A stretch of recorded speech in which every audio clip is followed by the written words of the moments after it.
I had my phone up the second I saw the man crouching behind the guard with a folded square of cardboard in his hand.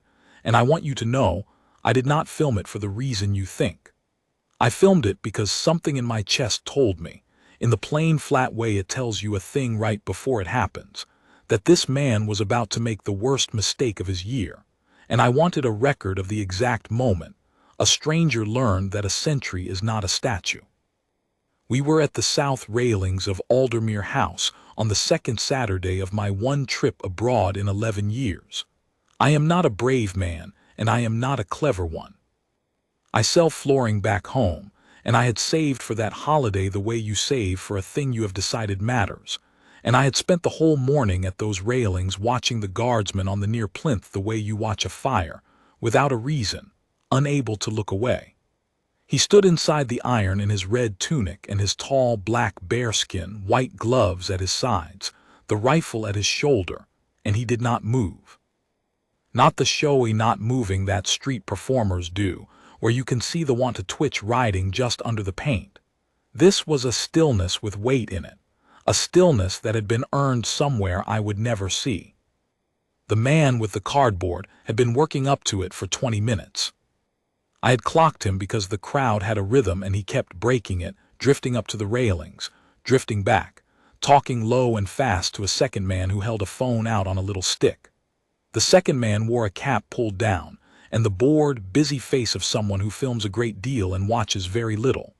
The first one was the performer. You could see it in how he carried his shoulders, loose and rehearsed, a grin already half built on his mouth before there was anything to grin at. He had a voice he used for the camera and a quieter one for his friend, and the quieter one is the one that made the back of my neck go cold. "Last one of the day," he said to the man with the stick. "This is the money one, trust me." I did not know what the money one was.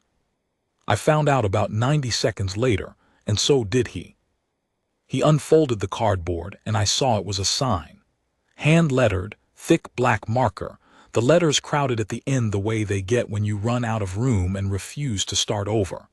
I will not give you the exact words because they do not deserve repeating and because, in the end, the words did not matter half as much as where he meant to put them. It was a joke. A line about the guard being for hire, about what he'd do for a tip, the kind of thing a man writes when he has confused being seen with being funny. Taped along the top edge of the cardboard was a strip of something pale and shiny, packing tape, doubled over, the sticky side out. He had built a thing he could press flat against a man's back and have it hold. And the back he meant was the back of the guard on the plinth. I lowered the phone an inch, the way you do when your body argues with your plan, and then I raised it again, because some part of me had already decided I would rather have the proof than the comfort. The performer wet his lips. He glanced left and right along the railings, not for danger, I understood later, but for audience. He wanted witnesses. He thought witnesses were on his side. He thought the worst thing that could happen to him was that 100 strangers would laugh, and that the best thing was the same. "All right," he murmured, going in. He stepped over the low chain that ran between the public side and the strip of paving where the sentry stood his beat. Just a calf-high chain, the kind that is not a wall but a sentence. It says this far and no farther in a language everyone speaks. He stepped over it like it was a crack in the pavement. 2 paces, 3, soft on the balls of his feet, the grin fully built now, the cardboard held low against his thigh so the guard could not see it in the edge of his vision. The guardsman did not move. I keep coming back to that because at the time I read it as the man not knowing. Now I read it differently. The guard knew. Of course he knew. He had felt the chain shift, or heard the changed quality of a footstep that does not belong, or simply known the way men who have stood that kind of watch know. The back of a disciplined man is not blind, it only looks blind. He let the performer come. He gave him every inch of rope. I have thought a great deal since about why a trained man would stand and let a stranger walk up behind him with his hands full, and I have decided it is not because he could not stop it. It is because stopping it early would have been a smaller thing than what stillness made of it. The performer reached him. He raised the sign. And here is the part I did not expect, the part the camera caught and the part that turned a stupid prank into a charge a magistrate would read aloud 6 weeks later. He could not get the tape to hold on the wool. The tunic is thick, brushed, and the doubled tape skidded and lifted at one corner and the sign sagged. A clumsier man would have given up. This man, with the whole afternoon riding on the money won, did the thing that ended him. He reached out with his free hand and took hold of the guard's belt. He grabbed the white belt at the small of the guard's back to steady himself, to pin the man still while he pressed the sign flat with the other hand, and the instant his fingers closed on that leather I heard the crowd's noise change. Not a gasp, a drop, 40 conversations cutting off at once, the way a room sounds when a glass falls somewhere behind you. Because everyone at those railings understood, all at the same second, what the performer in his rehearsed looseness had not. He had stopped being a man making a joke and become a man with his hands on a soldier. The guard moved. I want to be careful here, because the clip that went around afterward made it look like one thing and it was another. People who saw the 30-second version online came away believing the guard had spun and struck the man down, and that is not what happened. There was no strike. There was nothing a slow-motion replay could turn into a highlight. What there was discipline so fast and so clean that it looked, to the untrained eye, like aggression, when it was the opposite. It was control arriving exactly on time and not a hair sooner. He took one step forward and to the side, hard, off the line of the hand on his belt, and as he did it, he brought the rifle down off his shoulder and across in a single drilled motion that ended with the weapon held level across his body, both gloved hands locked on it, the whole of him squared around to face the man. The boots came down on the paving with a crack you could feel in your teeth. And his voice, I had stood there an hour and never imagined the voice, came out in a single word, pitched not loud but pitched to carry, flat as a closing door. Stand back. The performer let go of the belt like it had turned to a stove. He stumbled backward 2 steps, the sign forgotten in his hand, the grin gone so completely it was hard to believe it had ever been built. And the thing I will remember to the end of my days is that the guard did not chase him, did not raise the rifle toward him, did not so much as lean an inch in his direction. He had moved exactly as far as the threat required, and not 1 inch into the room of his own anger. He stood there squared and level and waiting, and the waiting was worse for the performer than any blow would have been, because there is nowhere to hide from a man who has chosen not to hurt you, and is simply looking at you while everyone watches. It's a joke, the performer said. His camera voice was gone too. Mate, it's a bit. We're filming its content. It's a... Stand back, the guard said again. Same word, same flatness. He did not call the man mate. He did not call him anything. He had stripped the performer of the one thing the performer had come for, which was a reaction he could use, and given him instead the one thing he could not survive on camera, which was the simple, unmoved fact of a man doing his duty. And then the second voice came from the gate. I had not noticed the small pedestrian gate set into the railings 40 feet to our left, half hidden by a stone pilaster, and I had not noticed it open. But a second guardsman was already through it and moving, not running, not shouting, just coming on at a fast measured walk with a sergeant's chevrons on his sleeve, and the kind of face that has ended a great many scenes before this one. Behind him came 2 others in dark uniforms, not the ceremonial red, the plainer working dress of the men whose job is the part of the day that ceremony does not cover. The watch had seen it. Of course the watch had seen it.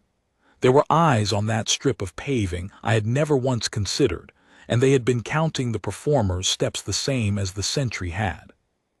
Off the paving, the sergeant said, and it was not to the guard. Hands where I can see them. You with the phone stay exactly where you are. The man with the stick did not stay exactly where he was. He turned and began to thread back through the crowd fast, the phone dropping to his side, and I watched a woman near the front put her own phone up and track him as he went, and I thought, it does not matter how fast you walk, there are 40 cameras here and every one of them has your friend's face. That is the part the two of them never thought through. They had come to a place that exists to be photographed, to do a thing they did not want photographed, and they had brought the documentation themselves. The performer was still trying to talk. That is the part that struck me hardest, watching it back later, how long a man will keep reaching for the version of the moment he planned, even as the real one closes over his head. I didn't touch him, he was saying, which was a remarkable thing to say while the marks of his fingers were as good as still on the white leather. I never touched him, I was just putting, it's a sign, it's paper, it's a paper sign, there's no you can't. You laid hands on a sentry on duty, the sergeant said. He did not raise his voice either. I began to understand that none of them raised their voices, that the not raising was itself a kind of message, a whole institution telling a man without shouting that his shouting would change nothing. You took hold of his belt. There are signs the length of these railings telling you not to cross the chain. You crossed it. Turn around. For a prank, the performer's voice cracked high. You're doing this for a prank. People do this all the time. This is a thing people do. It's a tradition, the guards, you're supposed to. We're supposed to stand still, the sergeant said, while you decide we're not people. Turn around. I had not expected to hear a sentence like that come out of a working sergeant at a palace railing on a Saturday, and I have repeated it to my wife and to my brother, and to 2 men at my own work who had no idea why it mattered to me, and it has never once landed for them the way it landed for me standing there. We're supposed to stand still while you decide we're not people. The whole thing was in it. The whole reason the performer had felt safe. He had looked at a man who would not move and decided that a man who will not move is not really there, is a prop, a backdrop, a feature of the building. And the sergeant had named it out loud in front of 200 people and made the performer hear what he had actually believed. The guard on the plinth had not moved again.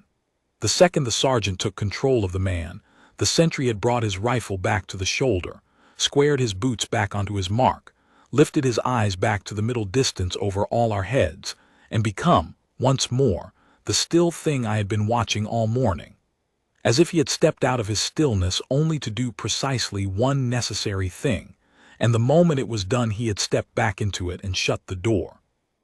The performer, being cuffed now, kept glancing at him, kept waiting, I think, for the guard to look back, to gloat, to acknowledge that the two of them had shared a moment. The guard gave him nothing. There is a kind of contempt that is loud and a kind that is simply absence, and the guard chose absence, and it was the most withering thing I saw all day. They walked the performer off through the gate. The sign went with him. I watched the sergeant pick it up off the paving where it had fallen, turn it over once to read it, and tuck it under his arm without a word, and I remember thinking that a man does not pocket a piece of rubbish. He keeps a piece of evidence. The cardboard the performer had made to humiliate a stranger was now an exhibit, and the strip of doubled tape along its top edge, the tape that had skidded on the wool and forced him to grab the belt, was about to become the single most important object in a story he had thought was about a guard. But I am getting ahead of myself, because the part that turned this from a good day's gossip into something I would not stop thinking about happened the next morning, and it happened to me. By the next morning the clip was everywhere. Not mine, I had not put mine anywhere, I would not have known how. The clip that traveled was the one shot from the little stick, the one the man with the cap had filmed and his friend had cut, and it had been cut by a person who knew exactly which 30 seconds to keep and which to throw away. It opened on the performer creeping up, playful music laid under it, a cartoon sound effect on his tiptoe steps, and it cut hard to the guard's turn. The crack of the boots, the rifle coming level, the single barked word, and then it stopped. It stopped before the belt. It stopped before the sergeant. It stopped before any of the part where the performer was the one who had reached out and grabbed. Whoever made that cut had built a story in which a harmless, funny man approached a soldier and the soldier overreacted, and they had put words over the top of it saying so. And by the time I sat down to my hotel breakfast, it had been watched more times than there are people in the town I live in. I sat with my tea going cold, and I felt something I had not felt in years, which was the particular sick anger of watching a true thing get turned inside out in front of you, because I had been there. I had been close enough to hear the quiet voice say, "This is the money one." I had been close enough to see the belt taken in a fist, and the version sailing around the world had been engineered to remove the 1 second on which the entire meaning hung. The whole thing turned on the hand on the belt, and the hand on the belt was the 1 second they had cut. So I did a thing that is not like me. I am a careful man. I do not put myself forward. But I took out my phone, and I found the email address for the press office of the household that the railings belonged to. It took me an hour. My reading glasses are no good on a phone. And I wrote to a stranger that I had filmed the whole of it, from before the man crossed the chain, and that I would give it to whoever needed it freely, and that I would say what I saw to anyone who asked, because the version going around was a lie of editing, and I could not eat my breakfast knowing it. I pressed send and felt foolish, and went out to see the city and forgot about it, as much as a man can forget a thing like that, which is not very much. They wrote back inside 3 hours, not the press office. A solicitor, a lawyer, calm and exact in her words, who said that what I had described might be material, that the man had in fact been arrested and charged, that several other witnesses had come forward as well, and that if I was willing she would arrange for my recording to be properly taken and held. She used a word I had to read twice: continuous. She asked whether my recording was continuous, whether it ran without a cut from before the man stepped over the chain to after he was taken away. I wrote back that it did. I had not stopped filming. I had stood there like a fool with my arm aching and the phone running the whole time, because some animal part of me had refused to lower it, and now that refusal turned out to be the thing that mattered. She called me an hour later, and her voice changed slightly when she had watched it. She had gone quiet at a certain point and then said, almost to herself, "There it is." I asked her what. She said, "The belt. You can see his hand close on the belt.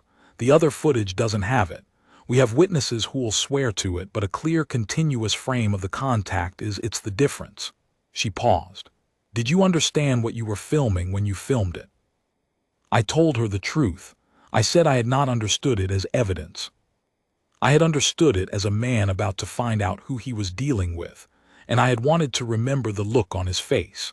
She made a sound that was almost a laugh and almost not, and she said that was, in her experience, the most reliable kind of witness there was, the kind who had no agenda but his own curiosity. I learned the shape of it over the following weeks, partly from her and partly from the way these things surface. The performer had a following, not enormous, but enough that he had built a small living out of approaching people who were not permitted to respond, workers behind counters, attendants who could not leave their stations, and his speciality, the guards at these railings, men whose entire profession is the requirement not to react. That was the engine of his content.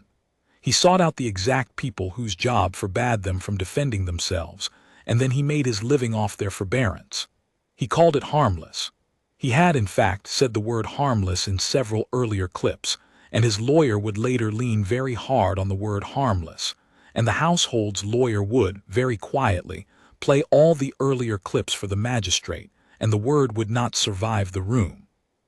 Because here was the thing that the cut clip and the cartoon sound effects had buried, and the thing my continuous footage and the testimony of a dozen ordinary tourists brought back up into the light. There is a reason a guard may not react, and it is not that he is for our amusement. The not reacting is the discipline that lets a man stand armed in the middle of an unarmed crowd and never be a danger to a soul. It is the thing that makes the rifle on his shoulder a ceremony and not a threat. The performer had looked at that discipline and seen a free target, a man who could not hit back, and had built a career on the gap between what the guard was permitted to do and what any other man would have done. And the law, when it finally looked at it squarely, did not see a prank. It saw a man who had crossed a marked boundary, ignored posted signs, and laid hands on a soldier on public duty, and who had done so knowing the soldier was constrained from stopping him, which the magistrate would call, in a phrase I wrote down, an aggravation, not a defense. The guard himself I never spoke to. I want to be honest about that. I did not get a heartfelt scene with the man on the plinth. I do not even know his name, and I have come to think that is right, that the not knowing is part of what he is. But the lawyer told me one thing about him that I have kept.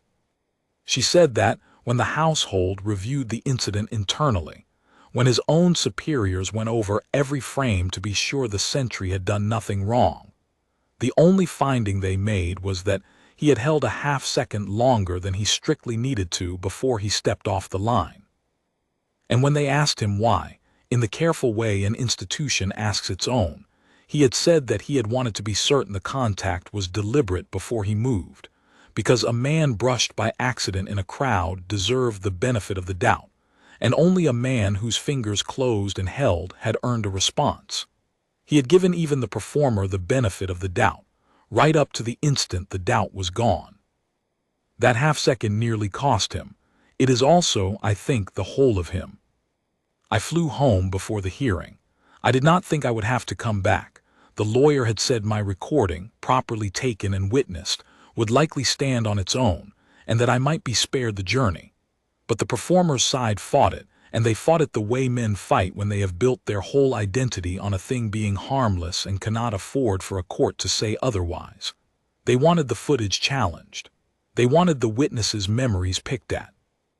They argued that the contact was incidental, a steadying touch, that no reasonable person would call it laying hands on anyone, and that the guard's response had been disproportionate and frightening, and was the real story here. And so the lawyer wrote to me again and asked, with apology in every line, whether I would be willing to come and say what I had seen, in person in a room on a particular Tuesday. And I sat at my own kitchen table and thought about the cost of the flight and the days off work, and I wrote back one word, which was yes. I had never been in a court before. It was smaller than I expected and quieter, and the performer looked smaller too, in a suit that did not fit the way the looseness in his shoulders no longer fit. He did not look at me. He looked mostly at his hands. They played the cut clip first.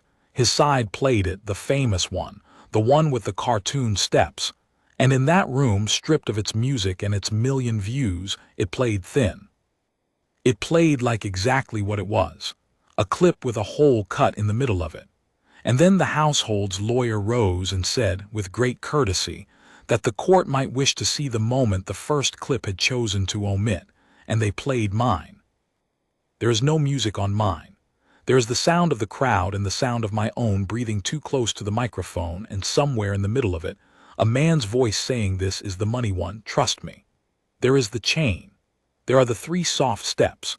There is the sign coming up and the tape skidding on the wool and the sag, and then, clear, unhurried, impossible to mistake, the performer's free hand reaching out and his fingers closing on the white belt at the small of a soldier's back and holding.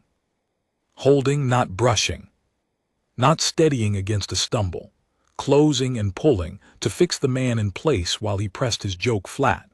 The frame held it for a full second and a half, and in the quiet of that room, a second and a half is a very long time. When it was done, the magistrate asked to see it once more. They played it again, and I watched the performer watch it, watched him see for the first time, I think, the thing the rest of us had seen at the railings, that he had not been the man in the story he told. He had told a story about a clown and an overreacting soldier. The footage told a story about a man who sought out the one stranger in the square forbidden to defend himself, crossed a marked line to reach him, and put his hands on him for the amusement of a camera. There is no music you can lay over that to make it harmless. Then they brought out the sign. I had not known they still had it. The sergeant had tucked it under his arm at the railings, and it had gone into a bag and into a drawer, and now it came out in a clear sleeve and was set on the table, and the household's lawyer did a thing I have thought about ever since. She did not read the joke aloud. She had the right to. It was an exhibit. Everyone in the room was braced for the words and the small, ugly laugh they might draw. She did not read them. She turned the cardboard over instead and pointed to the top edge, to the strip of doubled packing tape still clinging there, curled and gray now, and she asked the man who had repaired guttering for 30 years and been called as the household's plain witness on such matters a single question. "What is that tape for?" And the man said, "That's so it'll stick to something. You double it like that, sticky out both sides, when you mean to press a thing flat to a surface and have it hold." "And in your experience," she said, "would a strip of tape that size hold a stiff card flat against the wool of a tunic, on a moving man with one hand?" "No," the man said, "you'd need to hold him still with the other." That was the whole case, really, sitting on a table in a clear sleeve. Not the words on the sign, the tape on the back of it. The performer had built with his own hands the proof of his own intent. The sign was never going to stay up by itself. He had known that. The doubled tape was an admission in adhesive that he had always meant to lay a second hand on the guard to make it hold. He had come not to leave a piece of paper but to take hold of a man, and the thing he had made to mock the guard's stillness had become the thing that nailed his own purpose to the floor. The sign had pinned him to the charge. There was more, and I sat through all of it, and it was the more that I think finished him in the room even before the magistrate spoke. Because once the sign was on the table, the household's lawyer did the thing I had been told she would do and had not quite believed she would. She played his earlier clips. Not many. 3. She did not editorialize over them. She simply let the room watch. The first was a man behind the counter of a small shop, a tired man near the end of a long shift, and the performer leaning across that counter to do something I will not describe because it does not deserve describing, and the tired man's face working through the calculation every such man knows, that to react is to risk his job, and to not react is to be the punchline, and choosing, the way we all choose, to swallow it.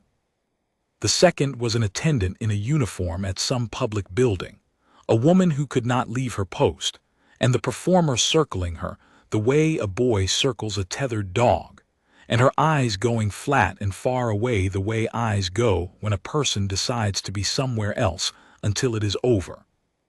The third was an older guard at these same railings, on some earlier day, holding exactly as the man on the plinth had held, while the performer mugged and capered and finally, and the clip ended there, mercifully, reached toward him. The lawyer let the third one stop on the frame of the reaching hand, and then she said, very quietly, that the court had now seen the defendant's own definition of the word he kept asking everyone to accept: harmless. She said the defendant had used that word about every one of these in his own captions in his own voice, and she asked the court to notice what the clips had in common. Not that they were cruel though they were, but that every single target was a person whose work forbade them from answering back. The shop man who would lose his job, the attendant who could not leave her station, the guard who could not break his post. He had not chosen them at random. He had chosen them precisely. The whole craft of his living, she said, was the selection of victims for their inability to respond, and a man does not stumble into that pattern. He builds it. He refines it. He calls the best one the money one. I looked at the performer when she said money one, because I was the one who had heard him say it at the railings and had told them so, and it was in my statement, and now it was in the room. He had gone the color of the paving stones. He had thought all this time that the story was about a guard who lost his temper. He was only now understanding that the story had always been about him, and that every clip he had ever made and laughed over and posted for the small, ugly approval of strangers had been quietly waiting, all this time, to be played back to him in a quiet room by a calm woman who did not raise her voice, in front of a magistrate who would decide what he was. The magistrate did not take long. She spoke for a few minutes in a level voice, and I will not pretend I followed every word of it, but I followed the ones that counted. She said the boundary had been clear and marked and ignored. She said the contact had been deliberate, and had been proven deliberate by the man's own preparations. She said the guard's response had been measured, controlled, and proportionate, that he had used not one degree of force beyond what was required to remove a hand from his person, that he had not struck, had not pursued, and had returned to his post the instant the threat was contained, and that the court regarded his conduct as exemplary. And she said one more thing, the thing the household's lawyer had been quietly building toward all morning, which was that the defendant had specifically and repeatedly chosen targets whose duty forbade them from defending themselves, and that to choose a victim for his very inability to respond was not a mitigation but the opposite, that it spoke to a man who understood exactly what he was doing, and did it because he believed he would face no consequence. Then she said the consequence. He was convicted of laying hands on a guard on public duty and of crossing a marked safety boundary in defiance of posted notice. He was fined an amount that I gathered was a great deal more than his money one had ever earned him, and ordered to pay the costs of the household's case on top of it, and he was made the subject of an order that barred him from approaching the railings of Aldermere House, or any guarded post of the household at any distance, for a period of years. The court further directed that the conviction be recorded against his name in full, which mattered to him more than the fine, I think, because his living had depended on a certain kind of likability, and a man cannot stay likable while the public record carries the word laid hands. But the sentence was not what undid him. The sentence was clean and proportionate and done in a morning. What undid him was the same engine that had made him, the cameras, because the moment my continuous footage existed, and the moment a court had ruled on what it showed, the cut clip could not survive in the wild. People who had shared the funny version found the whole version waiting under it, and people do not like to be made fools of by a thing they laughed at and passed on. The same crowd that had watched the soldier overreact now watched a grown man's hand close on a soldier's belt to pin him for a joke, and then watched the strip of tape come out in court, and the turn was total. The very reach that had spread the lie carried the truth twice as far. His following did not merely shrink, it curdled. The brands that had paid him to be harmless went silent and then went elsewhere. The friend with the stick deleted everything and was never heard from in connection with it again.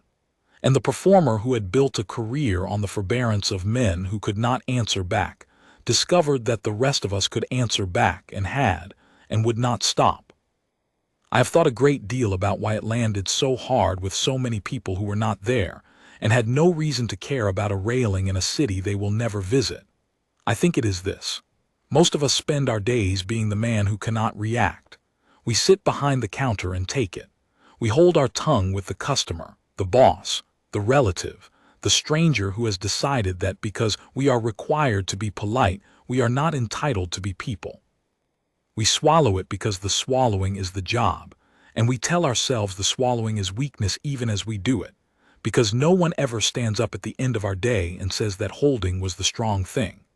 And then a man in a red tunic stands at a railing and holds longer and harder and under more provocation than any of us will ever be asked to hold, and a fool puts his hands on him, and the law, the whole grave apparatus of it, turns and says, "No, that was not yours to do." His stillness was not your invitation. We watched a stranger be told in public with consequence the thing we have all wanted said for us and never heard. That is why it traveled, not the spectacle, the vindication. I went back to the railings on my last morning before I flew home. I told myself it was to see the city one more time, but it was to see the plinth. There was a guardsman on it. I cannot tell you if it was the same one. They look, by design, alike, and that is the point, standing in the red and the black and the white, rifle at the shoulder, eyes on the middle distance over all our heads, perfectly, completely still. The chain ran along the paving where it had run before. New tourists pressed up against the iron with their phones and their wonder, and not one of them knew what had happened on that strip of stone 6 weeks earlier, and that struck me as exactly correct.